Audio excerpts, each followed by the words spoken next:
자, 옆에 인사합시다. 만나서 반갑습니다. 자, 앞뒤로 한 번씩 보시면서 당신은 하나님의 기쁨입니다. 시작. 당신은 하나님의 기쁨입니다. 어느 집사 부부가 있었습니다. 이들은 매 주일마다 함께 차를 타고 교회를 옵니다. 그날도 함께 차를 타고 이제 예배하기 위해서 교회를 가는데 옆에 앉아있던 여자 집사가 갑자기 소리를 치는 거예요. 여보! 다리미를 안 끄고 있다는 거예요. 빨리 차 돌려요. 남편이 급하게 차를 돌려서 집에 가보니까 웬걸요? 다리미가 잘 정리되어 있었습니다. 그 다음날 주일에도 여 집사님은 한참을 가다가도 여보! 오늘도 다리미를 꺼지 않은 것 같아요. 남편이 짜증이 납니다. 막 귀찮아요. 화가 나요. 그런데 혹시나 집에 불이 날까 싶어서 다시금 차를 돌렸습니다. 하지만 그날도 다리미는 꺼져 있었습니다. 문제는 그 다음 주일입니다. 차가 출발한 지 10분이 지나자 아내가 또 소리치는 거예요. 여보! 다리미를 껐는지 안 껐는지 기억이 안 나요. 이 남편이 화가 머리끝까지 나가지고 차를 급하게 도로변에 써서 트렁크 문을 열어가지고 여기 있다 다리미! 인사합시다. 당신은 기적의 사람입니다. 시작. 불과 얼마 전까지만 해도 우리가 60살까지만 살아도 오래 산다고 해서 이 환갑잔치를 많이 열었습니다. 하지만 지금은 이 경제가 성장함에 따라서 사람들이 건강관리를 너무 잘하는 거예요. 그리고 과학과 의학이 굉장히 발달하면서 이제 한국인의 평균 수명이 81.8세까지 올라왔다는 사실을 아십니까? 아마 지금 젊은 세대들은 정말로 평균 100세의 시대를 살지도 모르겠습니다. 여러분 혹시 어린 시절 살았던 곳을 한번 방문한 적이 계십니까? 요즘 젊은 세대가 참 불쌍하고 안타까운 게 거의 고향이 없어요. 저희 때는 아직 고향이 있잖아요. 그곳에 가보면 어떻습니까? 어릴 때 뛰어놀던 그 장소가 얼마나 바뀌었던가요? 아마 형태는 그대로 남아있지만 많이 바뀌었다는 것을 알 수 있을 겁니다. 그리고 몇십 년이 지난 이후에는 또 얼마나 바뀌겠습니까? 그리고 앞으로 100년의 세월 동안 세상은 어떤 역사의 흐름으로 써내려갈까요? 모르긴 몰라도 엄청난 변화가 생길 겁니다.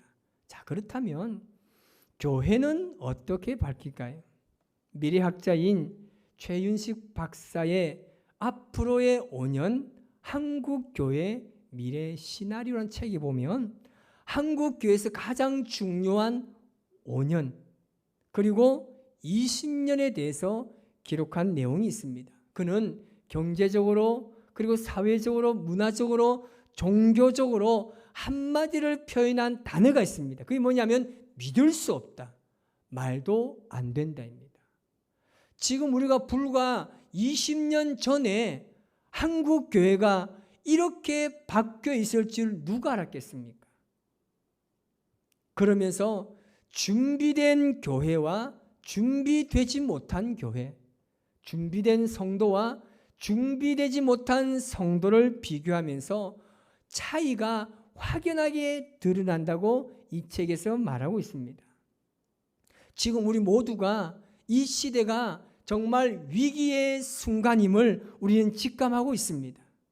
그래서 저는 오늘 본문의 말씀을 가지고 시대적 위기에 직면해 있는 그 이유와 그 해답을 찾아볼까 합니다. 오늘 본문의 배경은 사사시대입니다. 여러분 사사시대 특징이 뭡니까? 사사기 21장 25절에 보면 왕이 없었다라고 말합니다. 여러분 그런데 좀 이상하지 않습니까? 그 당시에 왕이 없어도 누가 있었습니까? 사사시대니까 사사가 있었다는 말입니다. 역사적으로 보면 이스라엘 백성들이 가나안 땅에 정착하면서부터 400년입니다.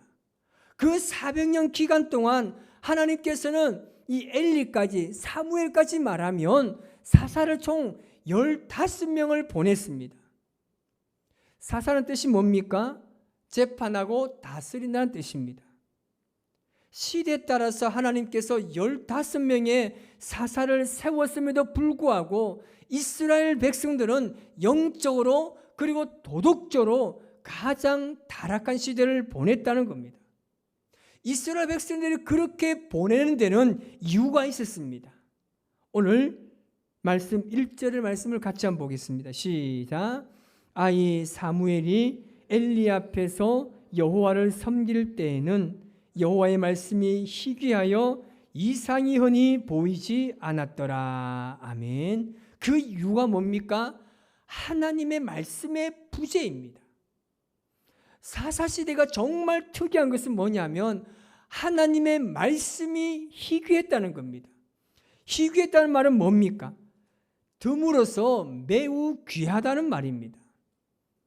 여러분 이해가 되십니까? 교회가 있습니다. 목사도 있고 하나님을 믿는 성도들도 많았습니다. 그런데 말씀이 희귀했다는 말이 무슨 의미겠습니까? 당시에 영적 지도자의 삶을 보면 알 수 있습니다. 제사장 엘리는 나이가 많고 눈이 굉장히 어두운 상태였습니다. 이 말은 올바른 판단을 하기가 어렵다는 겁니다. 이것은 단지 눈에 보이는 현상만이 아니라 그가 영적으로 굉장히 쇠약해진 상태라는 말입니다. 그 결과 하나님과의 인격적인 대화가 이루어지지 않아서 하나님의 말씀을 분별할 수가 없었습니다. 하나님께서 어린 사무엘을 3번 동안 부름에도 불구하고 이 엘리는 그것이 하나님의 음성인지를 판단하지 못할 정도로 영적으로 무기력했습니다. 그의 자녀인 홈리와 비느하스의 영적인 상태는 불보듯 뻔합니다. 사무엘상 2장 11절 말씀 보니까 그 자녀의 행실이 나빠서 하나님도 알지 못했다고 기록하고 있습니다. 엘리와 그의 자녀들의 영적인 상태는 모든 이스라엘 백성들이 알 정도로 엉망이었습니다. 여러분, 백성들의 대표하는 이 영적인 지도자들, 이들의 상태가 이러니까 일반 백성들의 영적인 상태는 이루 말할 수가 없습니다. 자기들이 생각하고 자기들이 행동하고 자기들이 판단하는 그 모든 것이 진리인 양 살았습니다. 여러분, 그들의 삶은 뿌리 깊은 루틴이 있었습니다. 하나님께서 복을 주시면 그들이 타락합니다. 타락하게 되면 하나님 그들을 징벌하게 됩니다. 징벌을 받은 이스라엘 백성들이 회개하면서 살려달라고 부르짖습니다. 부르짖을 때 하나님께서는 긍휼을 베풀어 주셔서 그들에게 사사를 보내셔서 구원해 주셨습니다. 이런 악순환의 연결고리가 바로 사사시대입니다. 여러분, 지금까지의 정황을 살펴보니까 어떻습니까? 이 사사시대에 하나님의 말씀이 희귀했다는 것이 이상한 일이 아닙니다. 하나님을 가까이 하지 않으니까 당연히 말씀이 희귀할 수밖에 없습니다. 하나님께서 침묵할 수밖에 없다는 겁니다. 때로는 하나님의 진노와 심판이 침묵으로 이루어질 때가 있습니다. 그 좋은 예가 바로 아브라함 시절입니다. 창세기 16장 16절 말씀을 같이 한번 보겠습니다. 시작. 하갈이 아브라함에게 이스마엘을 낳을 때에 아브라함이 86세였더라. 아멘. 17장 1절 말씀도 같이 한번 보겠습니다. 아브라함이 99세 때에 여호와께서 아브라함에게 나타나서 그에게 이르시되 나는 전능한 하나님이라 너는 내 앞에서 행하여 완전하라. 아멘. 아브라함이 하나님의 약속의 말씀을 신뢰하지 않고 그의 여종을 통하여서 이스마엘을 낳게 됩니다. 그때 그때 하나님께서 아브라함에게 무려 13년 동안 침묵하셨습니다. 아무 말씀도 아브라함에게 하지 않았습니다. 사실 화를 내는 것보다 더 무서운 것은요, 침묵으로 일관할 때입니다. 어린 시절 아버지께 혼나야 되는 일이 벌어질 때가 있습니다. 그런데 이상하게 그날에 아버지께서 혼을 내지 않아요. 매를 들지도 않습니다. 그냥 조용히 방으로 들어가십니다. 아마 여러분 그 기분 제가 말하지 않아 다 알 것입니다. 무섭지 않습니까? 아무 말씀도 없이 방에 들어가시는 것이 화를 내고 매를 드는 것보다 더 무섭습니다. 차라리 화를 내고 매를 드시면 좋겠는데 아무 말씀도 안 해요. 얼마나 여러분 그때 무섭습니까? 어느 날 늦게 일을 마치고 집에 들어갔는데 아내가 보이지 않습니다. 그런데 아내를 찾아보니까 아무 데도 없어요. 그런데 평소에 잘 들어가지도 않는 그 방에 혼자 들어가서 이불을 덮고 누워 있습니다. 아무런 반응이 없어요. 거기다가 달력을 보니까 오늘 날짜에 빨간 동그라미가 엄청 크게 그려져 있어요. 누가 봐도 특별한 날이에요. 아내가 아무 말도 하지 않고 누워 있습니다. 이건 죽음입니다. 살벌한 거예요. 저희 집이 그렇다는 게 아니에요. 보편적으로 보면 그런 날이 있습니다. 아내가요 말하지 않으면요 정말 불안해요. 가정에서 여러분 소통이 대화가 끊어지는 것처럼 답답한 일은 없습니다. 그렇습니다. 하나님의 말씀이 들리지 않는 시대의 그 답답함은 이루 말할 수 없습니다. 이 답답함은 어떤 방식으로 이어집니까? 이상이 보이지 않았습니다. 오늘 본문에 이상이 흔하지 않았다는 이 이상을 영어로 번역하면 비전입니다. 하나님의 말씀이 보이지 않는 거예요. 하나님의 말씀이 희귀하다 보니까 당연히 그 말씀을 통해서 이루어갈 하나님의 일이 보이지 않습니다. 여러분 하나님의 비전은 어떤 것입니까? 하나님이 어떤 것입니까? 나를 바꾸고 환경을 변화시키고 공동체를 새롭게 하는 것입니다. 그런데 말씀이 임하지 않으니까 그 희망조차 이 시대에 찾을 수 없다는 것입니다. 우리는 마음속 깊이 생각해야 됩니다. 말씀이 희귀하고 이상이 보이지 않았던 이 사사시대의 문제가 그 시대만의 문제입니까? 아닙니다. 오늘 우리의 문제입니다. 시대에 따라서 상황이 다를 뿐이지 지금 이 시대가요 사사시대와 별반 다르지 않습니다. 이 시대야말로 물질적인 풍요 속에 하나님의 말씀과 이상이 희귀한 시대가 되었습니다. 여기에 대해서 아모스 선지자가 이야기했습니다. 아모스 8장 11절 말씀입니다. 시작. 주 여호와의 말씀이니라. 보라 날이 이를지라.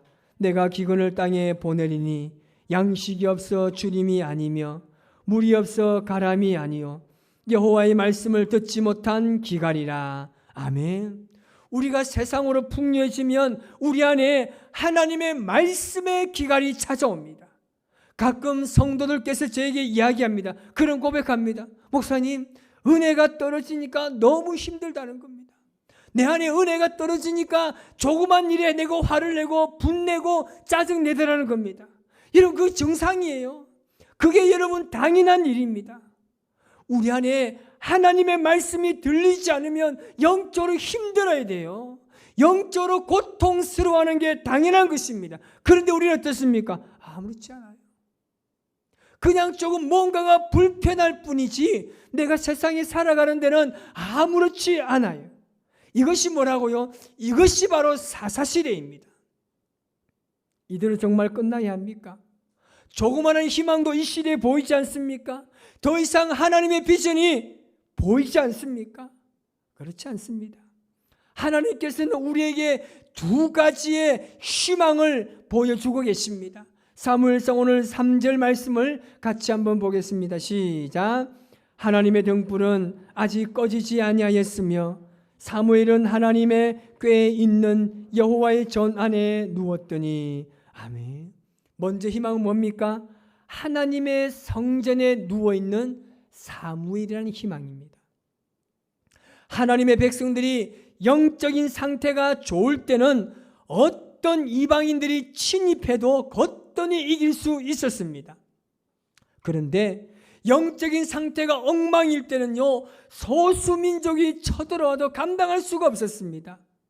이방 블레셋이 이스라엘을 쳐들어왔습니다.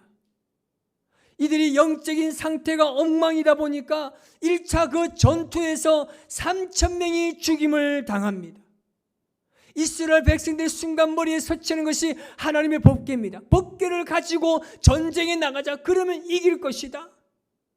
그들은 마음이 편안해졌습니다.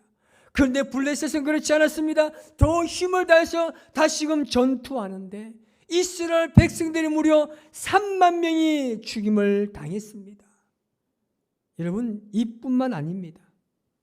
이스라엘 전쟁에서도 패하고요, 하나님의 언약궤는 빼앗겼고 엘리의 두 아들 홈니와 비느하스가 죽었습니다. 이 소식을 들은 엘리가 넘어져서 목이 부러져서 죽게 되었습니다. 얼마나 비참합니까? 영적인 상태가 엉망인 이스라엘에 찾아온 최후였습니다. 이러한 시대를 배경으로 하나님께서는 어린 사무엘을 준비하시고 세우십니다. 이것이 여러분 희망입니다. 우리 위틴즈 아이들이 바로 이 사무엘같이 희망의 불씨이자 희망의 세대인 줄 믿습니다. 여러분, 이제는 걱정만 할 때가 아닙니다. 우리가 이 아이들을 위해서 전도해야 됩니다.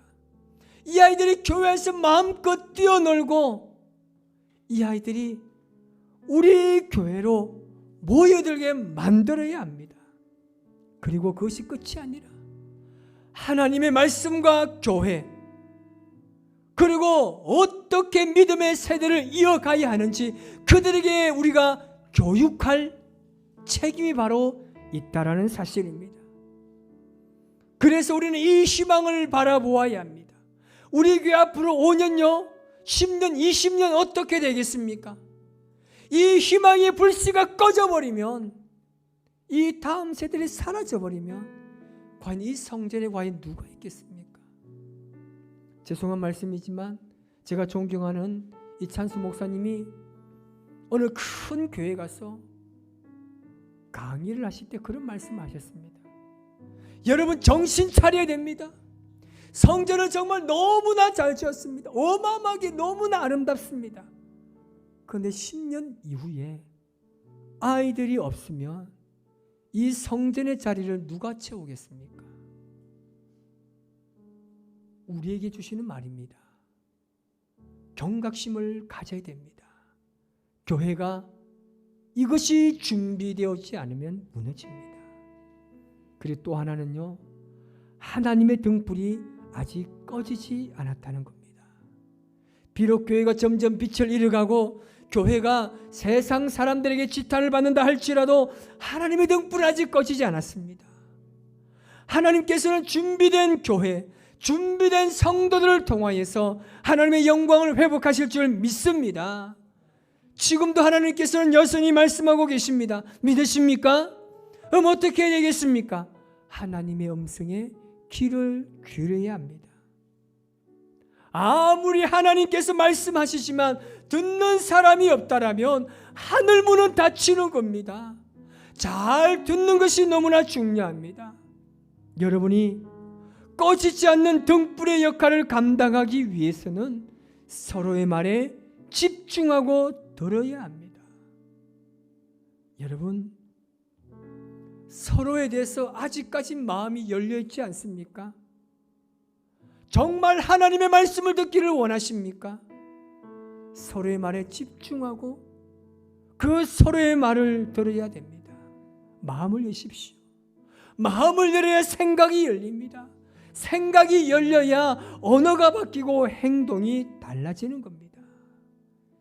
여러분들께서 성전에 꺼지지 않는 예배의 등불, 기도의 등불, 사랑의 등불이 되시기를 바랍니다. 하나님의 교회는 절대 망하지 않습니다. 여러분들이 있는 한 하나님의 교회는 날마다 성장하고 부흥할 줄 믿습니다.